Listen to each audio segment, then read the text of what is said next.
Barack Obama recently became the first sitting president to ever visit one of these, an American prison. And the president used the occasion to call out a particularly poorly designed policy at the heart of our criminal justice system.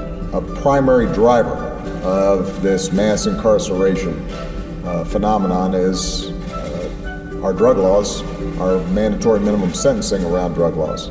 Mandatory minimums require judges to hand out specific sentences for certain crimes deemed uniquely harmful to society. So, under federal law, using, say, a chemical weapon to kill someone automatically gets you life in prison. Or, and this is true, tampering with the telegraph line will get you 5 years. Federal minimums are supplemented by state laws. Louisiana, for instance, requires a 4-year prison sentence for LSD possession. But the species of minimums now being singled out for reform were birthed at the height of the drug war in the mid-'80s. A drug so pure and so strong might just as well be called crack of doom. I think the package we brought forward addresses the, quote, drug problem.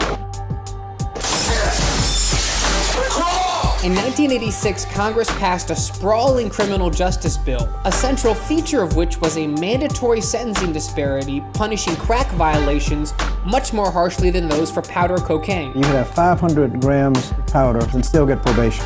5 grams of crack, you get 5 years mandatory minimum. That difference has had catastrophically racially disparate effects. 80% of the crack defendants were African American. These effects have prompted critics to decry excessive crack minimums as purely the products of Reagan-era white supremacy. But that narrative is ever so slightly complicated by this. We should not allow people to be able to distribute this poison without fear.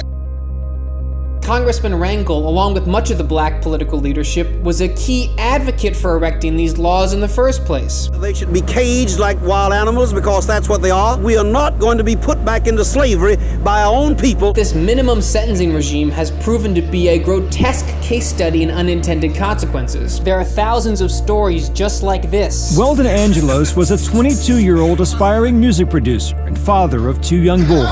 Someone gets snapped up on a low-level, non-violent drug offense. His crime? Carrying a gun and selling 24 ounces of pot. The presiding judge is forced to apply a devastating arithmetic in which minor violations exponentially add up to a gigantic prison term. Weldon Angelos was sent to prison for 55 years.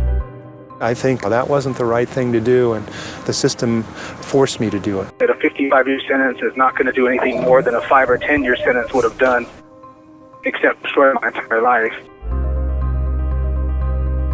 Fortunately, the notion that harsh minimums could seriously dampen the drug trade has collapsed in light of the manifest failures of the drug war. And that's opened up real political space for serious bipartisan reform. We've got a lot of people in prison, frankly, that really, in my view, really don't need to be there. And the few remaining defenders of the status quo have been left to regurgitate magnificently unpersuasive talking points like this. Mandatory minimums ensure that the right sentences are going to